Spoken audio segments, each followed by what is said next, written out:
시청자 여러분 안녕하십니까? CTV 아나운서 박은결입니다. 오늘은 뉴스가 아닌 대담으로 여러분을 찾아뵙게 됐습니다. 한국교회가 당면한 중요한 과제 중 하나는 다음 세대죠. 특히 청년은 교회에 가장 가까운 미래이기에 그 중요성이 더욱 크다고 할 수 있습니다. 이에 청년 선교의 황금어장이라 불리는 군선교에 대해 심도 있는 이야기를 듣고자 합니다. 군대야말로 청년들이 밀집한 복음을 접할 수 있는 중요한 공간이기 때문인데요.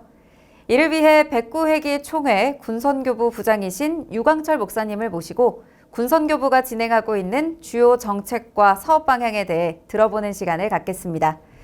네, 오늘 귀한 시간 내주셔서 감사합니다. 부장님 안녕하십니까? 네, 안녕하십니까? 네, 귀한 시간 내주셔서 감사드립니다. 먼저 백구회기 총회 군선교부에 대한 소개와 함께 핵심 목표 그리고 사역 방향에 대해서 간략하게 소개 먼저 부탁드리겠습니다. 네, 군선교부장을 맡고 있는 유광철 목사입니다. 우리 군선교부는 총회 상비부로서 군선교회와 군목단 그리고 군선교사회로 구성이 되어 있습니다.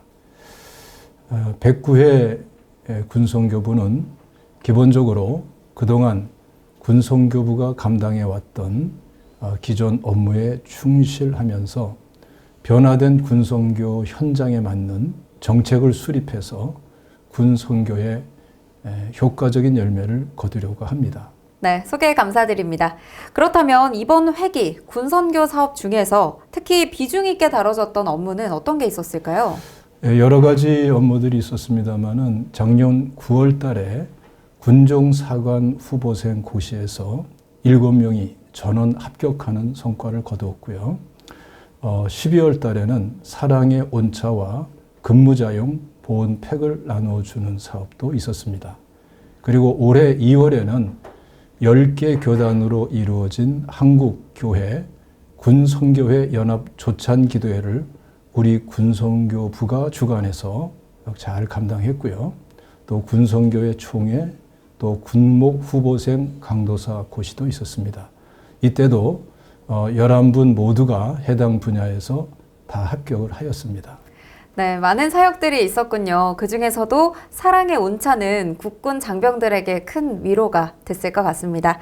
네, 이어서 질문 드려볼게요. 지금부터는 군 선교 현장에 맞춘 발전 방안에 대한 질문 드려보도록 하겠습니다.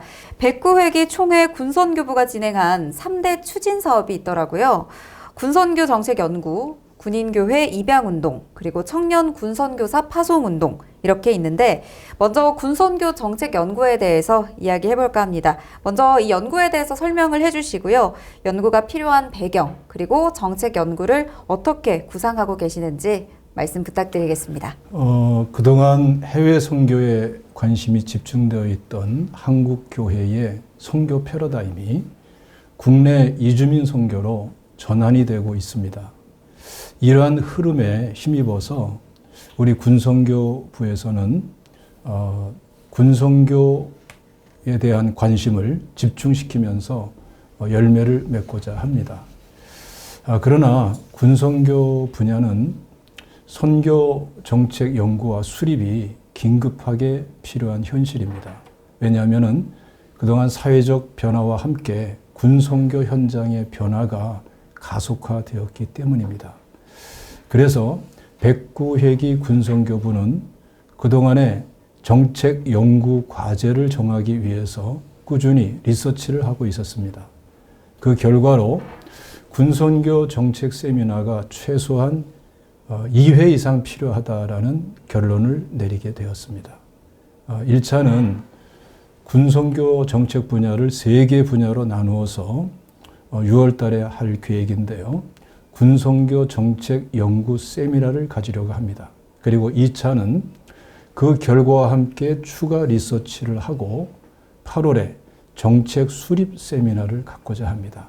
이러한 결과를 통해서 합동교단의 정체성이 담긴 군선교 정책이 수립될 수 있도록 노력을 하고 있습니다. 네, 그럼 결국 군 선교의 변화는 선교 환경의 변화에 따른 필연적인 변화라고 할 수 있겠네요. 네, 말씀 중에 예장합동총회만의 군선교 정책 필요성 언급해 주셨는데 구체적으로 어떤 부분이 이 교단 정체성을 담은 군선교 정책의 정립이라고 할 수 있을까요? 예를 들어서 총신대학 사당동 캠퍼스에 가면은 건물 곳곳에 개혁 신학에 대해 정리된 내용들이 부착되어 있습니다. 네. 개혁 신학은 존 칼빈의 종교 개혁 신학에 기초해 성경의 최고 권위, 오직 은혜로 얻는 구원, 하나님의 통치와 문화 변혁을 강조한다라는 내용인데요. 네. 박성규 총장님이 취임한 후에 총신 교수님들과 함께 정리해서 진행되고 있는 것입니다. 사실 이 내용은 원래부터 우리 교단이 지니고 있는 신학 사상이고 성경관과 신앙관의 토대이기도 합니다. 그러나 반면에 생각 이상으로 많은 한국교회 교단들이 우리가 함께하기 어려운 신학적 배경과 성경관을 가지고 있습니다. 심지어는 성경을 성경대로 믿지 않는 교단들도 있는 것이 오늘날 우리 한국교회의 현실입니다. 그러므로 변화가 급속하게 일어나고 있는 군선교 현장에서 예컨대 동성애라든지 인권법이라든지 더 나아가서 병영 문화와 군선교 현장에 나누어져야 될 복음 자체에 대한 이해에도 편차가 나고 있는 것이 한국교회의 또 군선교의 현실인 것입니다. 그러므로 다른 교단들과 연합해서 해야 할 내용들은 함께 하지만 또 다른 한편으로는 우리 교단으로서의 군 정책 수립이 필요하다라고 결론을 내리고 있습니다. 네, 우리 교단의 정체성에 부합한 군 선교 정책이 마련되기를 기대해 보겠습니다. 네. 네, 이어서 부장님께서 이 군종 목사들의 경우 얘기를 해주셨는데 현재 파송 규모가 좀 어떻게 되는지 그리고 이분들을 지원하기 위한 정책 말씀을 주셨는데요. 어떤 부분에서 좀 변화가 필요할지 이런 부분들이 궁금합니다. 현재 10개 교단에서 파송한 군종 목사는 251명입니다. 그 중에 합동교단 군종 목사님들이 66명으로 제일 많습니다. 그러니까 이러한 결과는 우리 교단 총회의 전폭적인 지원과 군목 후보생들의 노력의 결과라고 말할 수가 있습니다. 현재 우리 교단이 지원하고 있는 정책은 재정적인 지원과 제도적인 지원입니다. 재정적으로는 대학부터 대학원까지 만 7년의 기간 동안에 전액 장학금을 지원하고 있고요. 또 제도적으로는 강도사 고시와 목사 고시를 조기에 실시해서 군 복무 시 대의로 임관해서 시작할 수 있도록 지원을 하고 있습니다.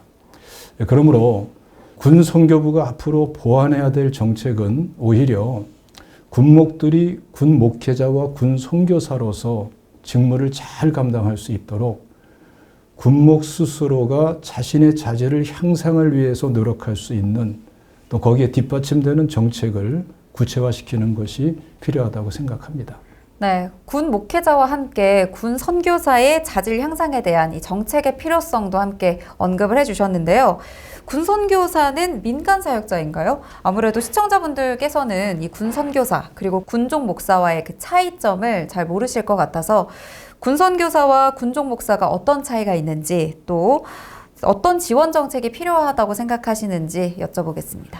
예, 군종 목사는 대위로 임관을 해서 군인의 신분으로 군 선교를 담당하는 군목입니다. 대개 연대급 이상의 군종 참모직을 감당하면서 이제 군인교회를 맡아서 시무를 합니다. 반면에 군 선교사는 민간인 목사님들 중에서 군 선교에 헌신된 목사님들이죠. 일반적으로 대대급 군인교회에서 시무를 합니다. 근데 사실은 군 선교사 목사님들의 활성화 정책이 시급한 게 현실입니다. 군목과는 달리 군 선교사는 그 수를 확대할 수가 있습니다. 그러나 우리 교단의 군 선교사님들의 수는 점점 줄어들고 있는 것이 현 실정입니다. 그 이유는 현재 우리 교단의 군 선교사님들의 처한 상황이 매우 열악하기 때문이죠. 군 선교사는 신분상으로 2년마다 재임용이 돼야 되고요. 또 모든 것을 자비량으로 감당해야 되는 어려움이 있습니다. 실질적으로 84%의 군 선교사님들이 다른 생업에 종사하면서 군 선교사직을 감당하고 있고요. 그 중에서 57%가 되는 군 선교사님들은 맞벌이 부부 생활을 하면서 군 선교에 헌신을 하고 있는 것이 우리 교단 군 선교사님들의 실정입니다.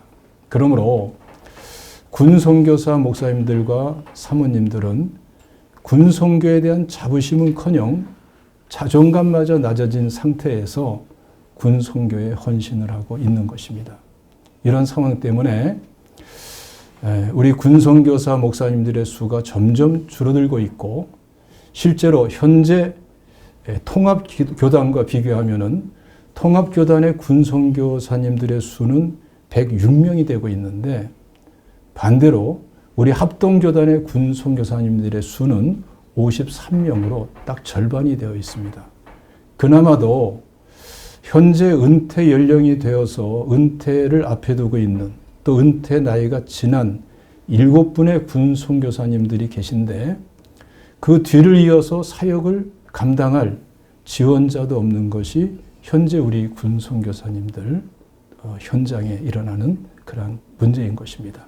그러므로 이번 109회기 군 선교부는 군 선교사님들이 일반 교회 담임 목사님들이나 해외 선교사님들 못지않게 자부심을 갖고 군 선교 사역을 할 수 있는 정책 마련을 위해서 노력을 하고 있습니다. 네, 아무래도 군 선교사 목사님의 활성화가 시급하다라는 말씀 주셨는데요.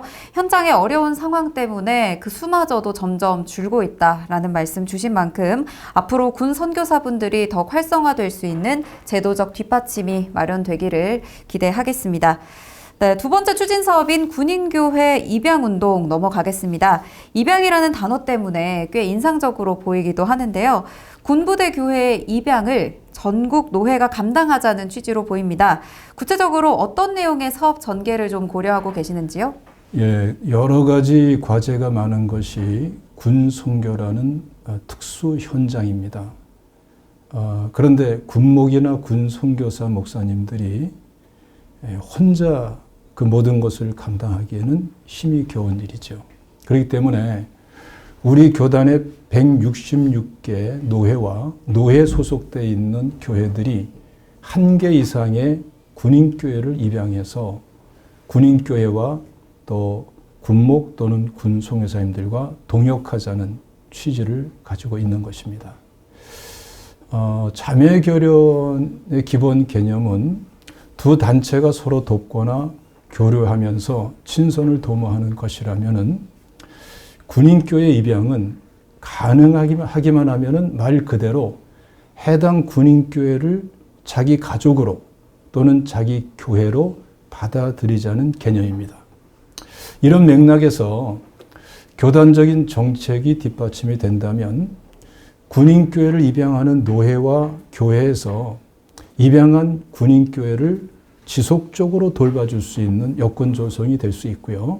또 새롭게 헌신하는 군 선교사님들을 파송해 주거나 또는 부목사님들을 군 선교사로 파송하는 등 다양한 대안이 나올 수 있다고 봅니다. 네. 그리고 끊임없이 변화하고 있는 군 선교 상황에 맞추어서 유연하게 대처할 수 있게 될 것이다 기대를 합니다.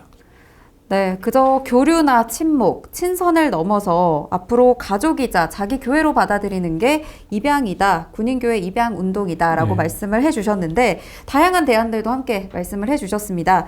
그럼 실제로 그렇게 군인교회를 입양을 해서 군선교에 참여하는 노회 있다면 소개해 주시겠습니까? 네, 파악을 해보니까 군인교회와 자매결연을 맺은 교회들도 있었고 또 군선교사님들을 파송한 교회들도 있었습니다.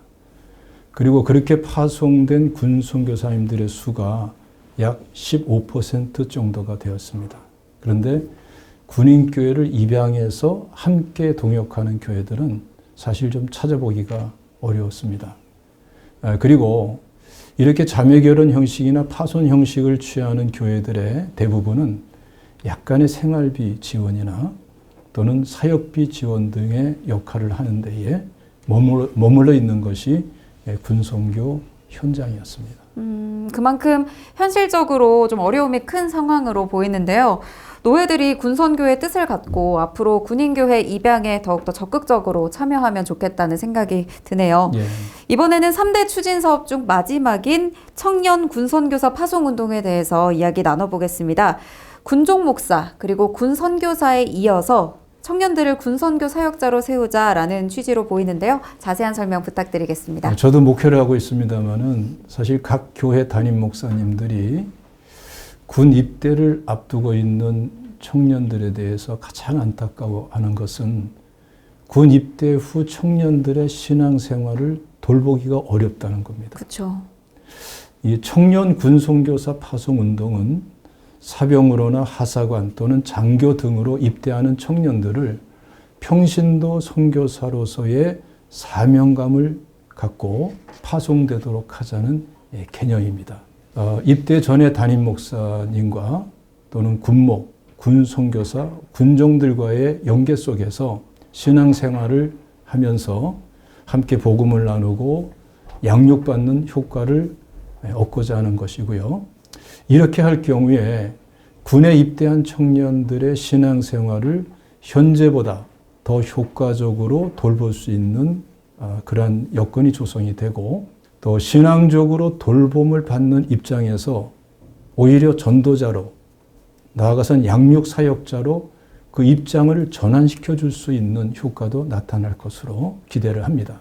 그리고 군종 목사, 선교사, 군종까지도 접근하기 어려운 영역이 있는 것이 군선교 현장입니다. 그래서 실질적으로 군선교의 영역 확대를 이뤄갈 수 있는 장점도 있으리라 이렇게 기대를 합니다. 네, 입대를 앞둔 청년부터 또 입대 이후에도 지속적으로 이렇게 돌볼 수 있을 뿐만 아니라 예. 군 복무 중인 내부의 불신 청년들을 또 한 번 전도할 수 있는 기회로도 또 삼을 수가 있겠네요.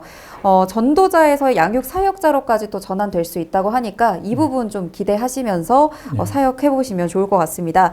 지금까지 군선교부의 3대 추진 사업 살펴봤는데요. 부장님께서는 이 부분들을 통해서 기대할 수 있는 효과 어떤 것들이 있다고 좀 생각하시나요? 예, 우리말에 구슬이 서말이라도 꿰어야 보배라는 말이 있습니다.